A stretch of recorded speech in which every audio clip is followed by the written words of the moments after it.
Hello everyone, कैसे हो आप सब। एक बार पुनः स्वागत है आप सभी का हमारे अपने YouTube channel Shiv coaching classes पर। उम्मीद करते हैं दोस्तों आप सभी मस्त होंगे, बेहतर होंगे, आप सभी की पढ़ाई अच्छे से चल रही होगी।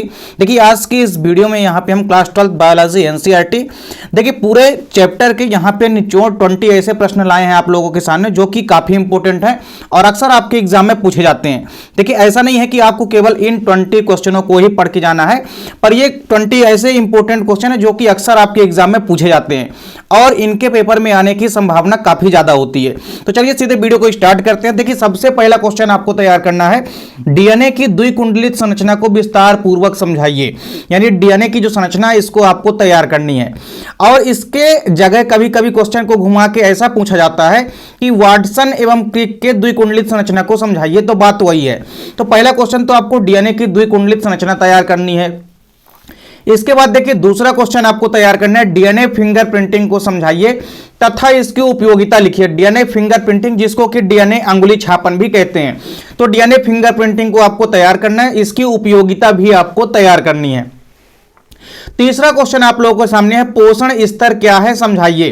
पोषण स्तर का मतलब होता है ट्रैफिक लेवल। तो किसी भी इकोसिस्टम के अंदर पोषण स्तर किस प्रकार से होता है इसको आपको समझाना है।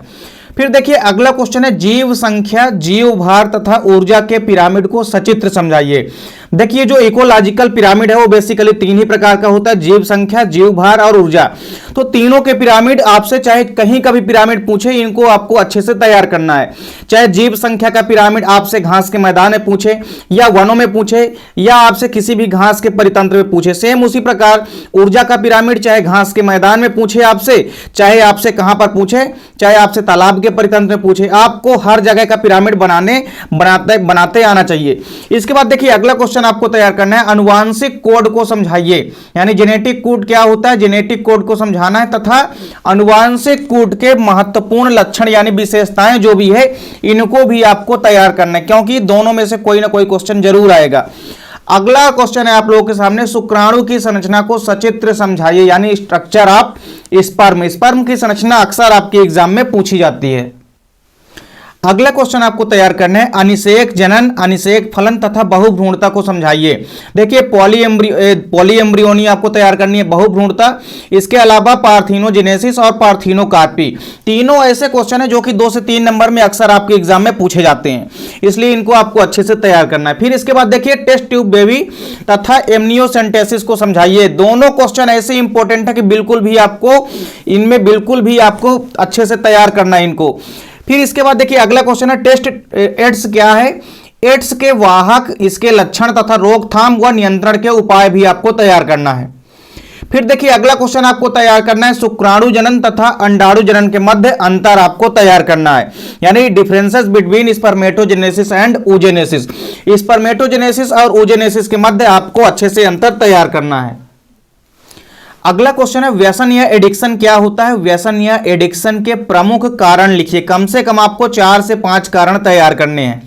नेक्स्ट क्वेश्चन है, इंटरफेरॉन क्या होता है। इंटरफेरॉन को आपको समझाना है। फिर इसके बाद देखिए अगला मोस्ट ऑफ इंपोर्टेंट क्वेश्चन है कि मेंडल के तीनों नियमों को समझाइए। देखिए मेंडल के जो तीनों नियम हैं, एक तो प्रभाविता का नियम, पृथक्करण का नियम और स्वतंत्र अभ्यूहन का नियम। मेंडल के तीनों नियम आपको अच्छे से तैयार करने हैं, क्योंकि कोई भी नियम आपसे एग्जाम में पूछा जा सकता है। इसके अलावा मेंडल नियम के अपवादों को लिखिए। मेंडल नियम के देखिए जो मुख्यतया अपवाद हैं उसमें से अपूर्ण प्रभाविता व सह प्रभाविता पूछा जाता है। तो आपको अपूर्ण प्रभाविता और सह प्रभाविता यानी मेंडल नियम के अपवादों को अच्छे से तैयार करना है। फिर अगला क्वेश्चन आपको तैयार करना है, जीन क्लोनिंग क्या होती है। जीन क्लोनिंग की विधियां, और जीन क्लोनिंग की जो विधियां होती है बेसिकली उसमें 2 विधियां होती है।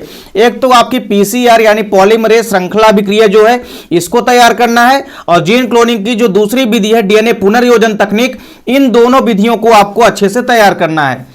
फिर देखिए अगला क्वेश्चन आपके सामने, डीएनए व आरएनए के मध्य अंतर लिखिए। यानी differences between DNA and RNA. तो ये अंतर आपको काफी इंपॉर्टेंट है, अंतर भी आपको अच्छे से तैयार करना है। अगला क्वेश्चन है कि स्टेम सेल तकनीक क्या होती है, इसकी आपको उपयोगिता भी तैयार करनी है।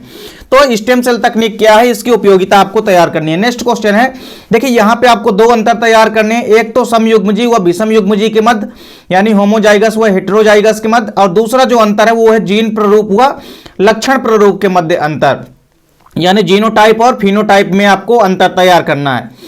फिर अगला क्वेश्चन है, देखिए हीमोफीलिया तथा वर्णांधता रोगों की वंशागति समझाना है और इसकी वंशागति के साथ ही साथ वंशागति के जितने भी प्रकार हैं उनको भी आपको तैयार करना है। देखिए वंशागति के प्रकार में क्वेश्चन कुछ इस तरह से आपसे पूछा जाएगा, जैसे मान लीजिए आपके सामने क्वेश्चन कुछ इस प्रकार से रहेगा कि यदि एक सामान्य पुरुष का विवाह हीमोफीलिक की वाहक स्त्री के साथ हो जाएगा तो ऐसे में हीमोफीलिया की वंशागति क्या होगी।